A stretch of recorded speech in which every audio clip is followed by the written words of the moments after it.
자, 일단 에코프로 들여다봅니다. 에코프로도 지금 사상 최대치 고점 행진을 하고 있는데 기존의 LG전자 분석해드린 내용하고 비슷하게 해석을 하셔도 될 것 같아요. 삼성전기 분석 내용하고도 마찬가지고. 그리고 오늘 뭐 삼성전자가 상상을 초월하는 또 변동성 8%대 변동성과 함께 강세를 띠고 있는데 기준 거래량을 3,500만 주만 터뜨려도 된다라고 했는데 일단은 움직임 폭이 벌써 이미 3,200만 주 사상 최대치 거래 대금을 다 갈아엎을 그 기세입니다. 지금 이제 에코프로 신규 편입 가능한가 하셨는데 일단은 주력주 위주로 편입이 다 되어 있으시면, 그러니까 오늘 문자가 나간 거는 아무래도 기존의 물량 8월 달에 매수 사인이 마지막 나갔어요. 그리고 그 비중 유지로 계속 대처를 해드린 건데, 뭐 에코프로가 됐든 우리 이제 서울바이오시스 굉장히 또 고점 대비 밀려버렸는데요. 다시 이제 변동성 나오면은 탄력이 또 나오겠죠. 또 서울반도체도 52주 고가 랠리 지속하고 있고, 또 셀트리온도 이제 거래가 좀 아쉽긴 합니다만 강세를 금요일 오늘 띄워주고 있어요. 근데 거래대금 거래량이 제한적이면 이쪽도 다 차익 실현 그 설정 범위로 대처할 수 있다라는 거 염두에 두십시오. 그래서 신규 편입은 명확하게 이제 매수사인 나가면 그때 보시고 가급적이면은 주력주 위주로, 가급적이 아니라 주력주 위주로, IT 뭐 극대형주 기준에서도 극대형주 위주로. 삼성전자 편입 가능한가요 하셨는데 편입 가능합니다. 다만 지금 편입하실 때 어떻게 들어가실 거예요? 예? 우리 30% 비중 갖고 있는데 10% 들어가실 거 아니에요? 그죠? 매매사인 나가더라도 10%로 나갈 거란 말이에요. 10% 그 다음 범위에 추가 편입 10% 뭐 이렇게. 지난번에 삼성전자부터 보고 이제 에코프로 기준 잡아드리는데 결론은 에코프로는 차익 실현 범위를 설정해서 문자를 발송해 드린 거기 때문에 편입이 편입 욕구가 있으시더라도 애매모호하더라도 아닙니다. 삼성전자 부분은 좀 전에 이제 그 차트 잘라놓고 또 여러분들께 이제 그 전략 기준 잡아드리고 그러고 나서 이제 다시금 또 녹화 기준을 설정을 하는데 일단은 오늘 현재 기준에서 삼성전자 놓고 보실 때 주봉상의 기준에 이제 목표 주가 설정 범위가 조금 더 이제 높아질 수 있는 범위로 해석을 해도 나쁘지 않겠습니다. 그죠? 다만 이제 단기적인 관점에서의 그 변동성 부분이 좀 피곤함이 있죠. 그래서 월봉 기준에 로그 차트로 놓고 보면은 나쁘진 않아요. 버겁지 않단 말이에요. 로그 차트로 놓고 보시면. 근데 이 부분이 로그 차트가 아닌 일반 차트로 놓고 보시게 되면은 캔들봉의 크기가 너무 큰 게 아니냐 이렇게 생각이 되실 수 있어요. 결론은 이번 달에 올라올 수 있을 만큼 올라왔다. 캔들의 크기가 이번 달에 올라올 수 만큼 올라왔다. 그래서 1월 기준에서는 작년 12월 말까지 삼성전자의 매수사인 나갔고, 그리고 1월 기준에서는 그 공식적으로 단문 문자 매수사인 안 나갔어요. 기존의 물량을 12월 30일까지 편입한 물량을 가지고 있는 그 기준이 되죠. 그래서 21년 01월 11일 오늘의 기준에서 10시 20분에 8%의 변동성이 나와 있는 이 삼성전자 지금 차트 기준에서는 캔들 기준에 이제 적산병도 또 계속 가나 아니죠. 적산병 기준에 추세 강화가 연출될 수 있는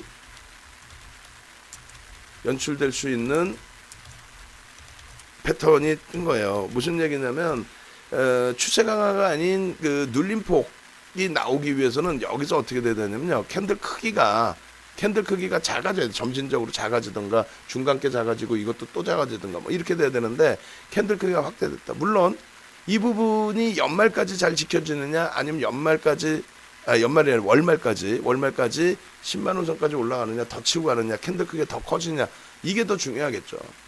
그럼 결론적으로 이제 그 아직까지 뭐 월초라고 할 수 있는 그 구간 속에서 상당히 이쁘게 잘 만들어 놨단 말이에요. 그래서 차익 실현을 억지로 너무 높게 올라온 것 같아요. 나 최고점에 잡을 거예요. 최고점에 안 잡아도 되잖아. 어깨만 잡아도 되죠. 어깨만 잡으면 뭐 9만 원도 될 수 있고 어깨가. 지금까지 우리는 가지고 왔으니까. 딱 한 번 차익 실현이 나갔다가 30% 비중에서 10% 나갔다가 얼른 되었죠. 다행스럽게도 얼른 되었단 말이에요. 그죠? 그래서 비중 그대로 30% 가지고 오고 있고 우리는 56,000원부터 해서 더 공격적으로 잡아냈기 때문에 전혀 부담이 없어요. 로그 차트로 놓고 보실 때도 마찬가지입니다. 기존에 이제 이 기준에서도 상승 패턴 기준에서의 삼각형, 상승 삼각형 기준에 거래량이 아닌 거래 대금을 놓고 봐야 된다라고 말씀을 드렸어요. 거래 대금을 수반하면서 움직이느냐. 3월 달에 비이성적인 변동, 그때를 빼고 나면은, 그걸 지우고 나면은 엄청난 거래 대금을 수반하면서, 특히 지금의 범위에서 상상을 초월하는 거래 대금을 수반하면서 끌어주고 있는데, 퍼센테이지 기준에 아직까지 로그 차트를 놓고 봤을 때는 추가 강세를 띌 수 있는 범위가 됩니다. 오버슈팅으로 인식이 안 되죠. 오버슈팅 인식이 되나요? 오버슈팅 인식이 안 되잖아요. 왜? 오버슈팅이 인식이 되기 위해서는 전월 대비해서 퍼센테이지로 더 들어 올려야 되는데 전월 대비 수준뿐이 안 된단 말이에요. 너무너무 좋다는 거예요. 월초에 이 흐름이 더 강세를 띠고 난 다음에 추세적인 범위에서의 흐름으로 연동이 될 때. 그래서 지금 기준에서 놓고 보실 때 고점을 논해서 움직임을 가져가기보다는 어깨에서 팔아도 된다라는 생각으로 대처를 하셔도 될 것 같아요. 그래서 지금 로그 차트로 로그 차트 퍼센테이지 차트입니다. 로그 차트로 확인할 때는 아직까지 오버슈팅 자리 아닙니다. 아님. 따라서 월봉 갭 월봉 그 추세 범위 또 주봉 추세 범위에서의 목표 주가 상향을 할 수 있다는 거예요. 거래대금 수반 여부 지속 확인 이렇게 기준을 잡으시면 돼요. 지금 니케이가 오늘 휴장의 기준이고요. 그리고 미국 쪽에 선물이 좀 약세를 띄고 있는데 우리나라 같은 게 어떻게 된다 그랬어요. 디커플링 상태 이외에는 해석이 안 돼요. 디커플링 상태에 놓여져 있던 부분이 그 부분이 이제 해소가 된다. 필라델피아 반도체 지수보다 월등히 강했던 전기전자 업종의 지수였는데 왜? 반도체 1, 2위 업체잖아요. 이제 완전하게 2위 업체까지 차고 들어간 거죠. 하이닉스 기준에 인텔 사업부문, 낸드 사업부문 인수 결정까지 났으니까. 그래서 이 부분을 꼭지를 뭐 꼭 잡아내겠다 이렇게 생각하지 마시고. 그럼 결론적으로는 어떻게 돼요? 원래는 이제 이 범위에서 우리가 패턴 기준 잡아드렸던 목표 주가 설정 범위 예전 거 차트 보시면은 이렇게 그려드렸단 말이에요. 요 범위에서 그 목표 주가 상단 부분에 9만 원대의 높이가 다 뚫려서 올라간 거고. 그리고 주봉 기준에서의 흐름에서 목표 주가 설정 범위 여전히 뭐 로그 차트로도 부담이 덜하죠. 로그 차트로 보시면 여전히 요 기준의 흐름은 이렇게. 그렇게 해서 요 목표 주가 설정 범위는 보수적으로 잡으시더라도 바로 밑에 기준에서 이제 그 설정 범위가 여기까지 안 열어놔도 된단 말이에요. 원래는 윤정부는 여기까지 열어놓습니다. 퍼센테이지로 뭐 얼마 되지가 않아요. 25,000원의 기준이면 113,000원. 그렇게 해서 얼마? 115,000원을 목표 주가로 설정을 해드려요. 높지가 않아요. 보수적으로 놓고 보신다면은 바로 밑에 요단이죠. 요단. 그러면 이제 10만 원 정도 수준이 되는데 그 10만 원을 놓고 보기에는 어떻게 된다? 뭐 다 온 거예요. 다 왔는데 10만 원 왔으니까 차익 실현하자. 그거처럼 바보 같은 짓이 어디 있어요. 그것처럼 바보 같은 짓이. 결론적으로 이 기준에서는 여러분들께 권해드리는 부분이 11만 5천 원까지 목표 상향해 놓고 만약에 이제 과도하게 미끄러진다 하면은 신규 편입자들은 비중 확보를 하는 거죠. 그리고 지금도 편입 기준 가능하다고 말씀드리는 거고. 그러면은 그 신규 편입자가 아닌 기존 편입자의 기준은 꼭지만 잡는다. 꼭지를 난 최고점에 잡는다. 그 욕심만 버리면 된다는 거예요. 그 욕심만 버리면. 그리고 지금 현대차도 어차피 안 밀리고 강한 흐름을 주고 있어요. 무슨 얘기냐면은 현대차 강한 흐름 주고 있는데 삼성전자 지 혼자 밀릴 일은 또 없다라는 거지. 예? 그래 지금 뭐 움직임이 나오는 종목이 많아요. 남의 떡이 많이 커 보여. 이노베이션도 있고 뭐 DB하이텍도 다시 돌리고 있고 뭐 증권주 키움증권 폭등하고 있고 야 우리 종목 왜 못 가나 아니라니까. 삼성전자의 그 행복함이 새로 들어오신 분들은 아 오늘 매수해 나도 좋은 거 주세요. 차분차분 대처하시면 되죠. 11만 5천 원의 목표 주가 설정 범위니까 삼성전자를 편입하셔도 돼요. 근데 방안에서는 지금 현재 기준에 삼성전자를 목표 편입 기준을 12월 말까지 드렸고 1월 달에서는 단문 문자보다도 편입 가능합니다. 근데 지금은 하이닉스 쪽의 무게감을 더 잡아드리고 있습니다. 그래서 하이닉스 쪽을 잡아내고 있는 거죠. 하이닉스도 만만치는 않아요. 1월 달 들어서 12만 2천 원부터 해서 지금까지 잡아온 가격대 자체가. 거기에 이제 삼성 전기 쪽. 우리는 자신감 빵빵하게 갖고 하면서 들여다보고 있잖아요. 그 다음 수익 종목 쪽. 또 현대차는요. 현대차 부분도 분명하게 설정을 해드렸어요. 개장 초에 강하게 빠르게 못 잡아드렸어도 어제 야간에 1000만 주 기준거래량 다 잡아드렸고 오늘 장중 기준에 17만 2,500원, 27만 2천원 그 기준에 거래량이 수반되고 돌려야 된다 그랬어요. 거래량이 지금 수반 안 됐죠. 1분봉 기준에도 18만 주 수반이 안 됐죠. 수반이 안 되고 돌릴 때는 어떻게 된다? 안 따라붙는다. 왜? 내가 편입한 단가 대비 변동성 매매 기준을 잡기로 했잖아.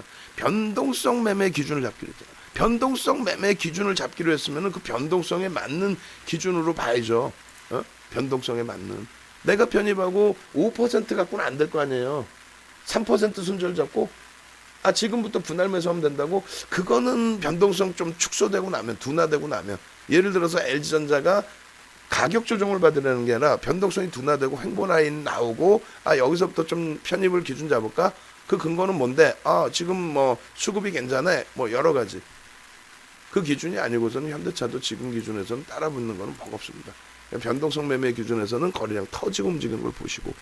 그리고 에코프로의 경우에도 지금 설정해드린 범위가 62,500원이 특별한 가격은 아니에요. 누가 봐도. 근데 이제 62,500원을 잡아드린 거는 이게 교육 간단하게만 해드릴게요. 이 종목의 이제 그 윗꼬리 부분 또 고점 대비해서의 그 조정폭의 범위가 5% 수준의 범위가 62,500원이 5%의 조정이 됩니다. 근데 그 기준에 지금 계속 누적 수급이 어마어마해요. 근데 이제 그 기준에 조정폭이 나오면은 어차피 시장 강하니까 계속 가져갈 수도 있겠지만은 우리도 이제 주력주 IT 대형주들을 갖고 있고 그리고 에코프로 같은 경우에 이제 8월이 마지막 매수 사인이었어요.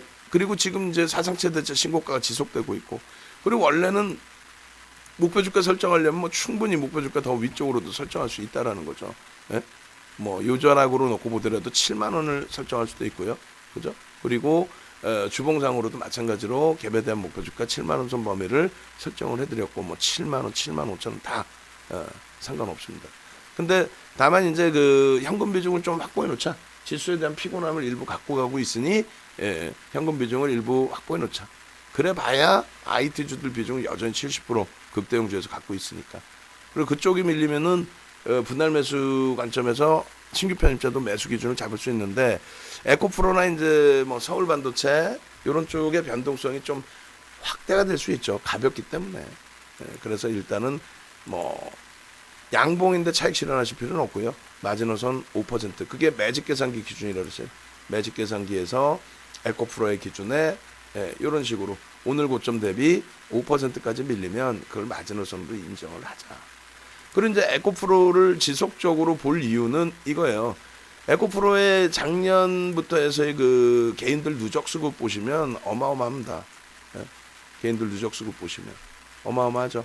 저 수급만 작년 것만 놓고 보시더라도 15% 이상의 2,200만 주짜리거든요. 2,200만 주짜리 종목인데 작년 1월부터만 놓고 보시더라도 누적 수급이 390만 주, 거의 뭐 400만 주에 육박하죠. 20% 가까이. 그런 매집이 돼 있고 투자자 평균 단가가 얼마요? 외국인들 기준에 44,000원, 기관 기준에 46,000원. 뭐 평균에서 이제 손바뀜도 있고 했으니까 45,000원으로 잡으면 무조건 주가를 어떻게 해야 된다 그랬어요? 50%라고 해봐야 50%라고 해봐야 7만 원이에요. 지금 주가보다 더 당겨야 된다는 게 맞고 두 번째 기준은 뭐예요? 두 번째 기준은 100% 상승 범위를 놓고 보는 게 맞다라는 거죠. 그래서 그 부분으로 또 놓고 보시게 되면은 에코프로 같은 경우 그러니까 지금 시장이 여러분들이 느끼시더라도 부담스러운 부분이 이제 슬슬 생기잖아요. 남들은 그 전부터 부담스러워해서 주력주를 다 팔아버렸고 우리는 뭐 그렇진 않은데 그렇다 할지라도 뭐 여력이 있을 때 뭐 지금 에코프로를 무조건 다 정리하자 그래서 아니잖아요. 그래도 이제 그 매집 비율이 10% 넘어가고 15% 넘어가면 50% 이상 100%까지 끌어올려 놔야 됩니다. 그래서 결론적으로 100% 끌어올려 놓게 되면 어떻게 된다 그랬어요? 결론적으로 지금 주가 대비해서 9만 원까지도, 그러니까 7만 원에서 9만 원까지를 설정할 수 있는데, 차익 실현 부분은 마지노선 설정하는 거고, 또 한 가지는 거래 대금이 이제 오늘은 좀 더 나올 수 있겠습니다만 더 오버슈팅 막 나올 수도 있어요. 근데 거래 대금이 우리가 완만하게 들어가기에는 아직까지는 1,000억 미만이라서 추세 매매 기준만 놓고 잡을 수 있죠. 추세 매매 기준은 주력주에서 이제 잠시 쉬어갈 때, 그때 이제 차분히 하나하나 설정해서 들여다보면 크게 무리는 없을 것 같습니다. 하여간에 결론은 에코프로 뭐 정신없다. 기준은 일단은 주력주 위주로 채우시고, 에코프로도 편입할 기준이 되면은 뭐 편입의 기준을 설정할 거니까 지금보다 높은 가격에서도 편입할 수도 있어요. 왜? 매집이 아까 보신 것처럼 뭐 거의 뭐 18%, 19% 이렇게 해서 편입이 매집이 되고 있는 상태고, 평균 단가가 굉장히 높은 그런 종목인 만큼 지금 장세에서 뭐 꾸준하게 보면서 대처하더라도 무리수는 없다. 다만 고점 대비 4.4% 밀려있기 때문에 차익 실현 범위도 설정해서 들여다본다. 그렇게 설명을 드리는 겁니다. 자, 그렇게 해서 삼성전자하고 이제 에코프로 전략 부분 올려드리고요. 나머지 이제 수익 종목에 대한 전략 부분을 다시 녹화를 해서 올려드리겠습니다.